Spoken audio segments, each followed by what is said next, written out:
Hello Dark Souls fans and welcome back to my very first Dark Souls 3 PvP video. Guys, I cannot explain how excited I've been to start playing this game, as well as start making PvP videos for you guys. While I'm side-scrolling through my weapon stat and armors, I'm going to give general comments and thoughts toward PvP so far, are my first impressions.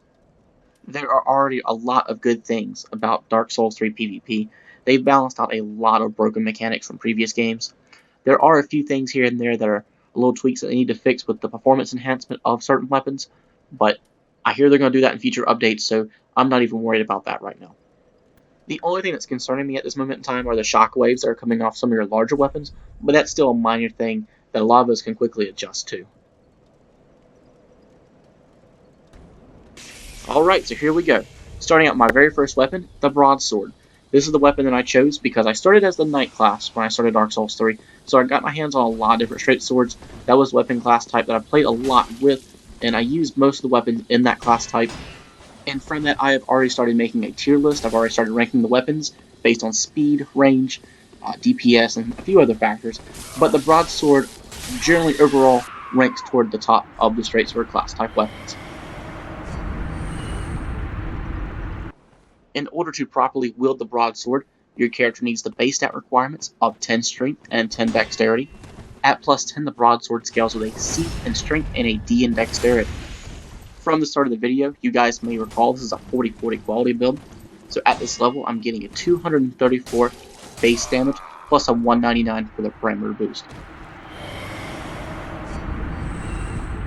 Alright, let's talk about some of the pluses and minuses of the weapon in PvP.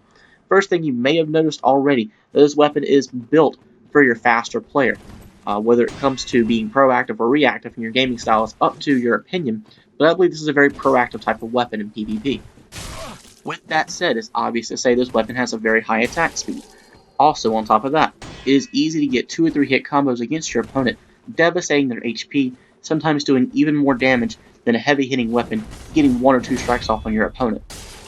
However, the downside of this weapon is that the R1s, the natural R1s, don't have very good range with the broadsword. Now, there are other straight sword weapon type weapons that offer a greater range for their R1s, but in turn you're sacrificing what I think is the greatest thing for this weapon, and that's its moveset. If you are a previous subscriber to my channel, or if you've been following me for some time, you would know that my favorite weapon from Dark Souls 2 is the Drakekeeper sword. It offered the moveset of the broadsword, but yet had the extended range. And when I keep referring to the moveset of the broadsword, what I'm referring to is the R2s that chase down your opponents. In Dark Souls 2, it was all about chasing your opponent down in their high frames when they tried to escape you after a 2-hit combo from your R1s. I haven't figured out all the frames for this game yet, but it's pretty much the same thing from what I can tell.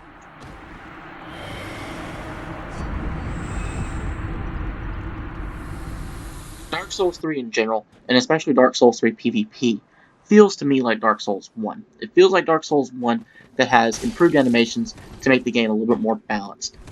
Now, I have heard things from other competitive PvPers talking about how some of the twin weapons are broken when it comes to unleashing some of the combos and it leading to a spammable type of playstyle with them. I have not played with them myself to figure that out yet, but so far I am really loving this game. I'm loving the flow of it, I'm loving how long the fights last, and I'm loving what's going into them as far as strategy.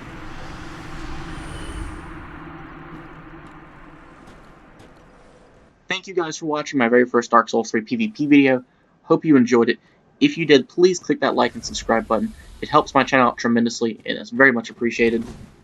I do apologize for not going into as much detail as I usually do about the game and its mechanics, but since it's brand new, I'm on the learning curve just like you guys are. In the next few weeks, I'm going to try to get ahead of the learning curve, learn some things, hopefully I can pass along some new ideas, new techniques for the community. I have already posted a video on my personal farm that I use for soul farming and for Titanite chunk farming.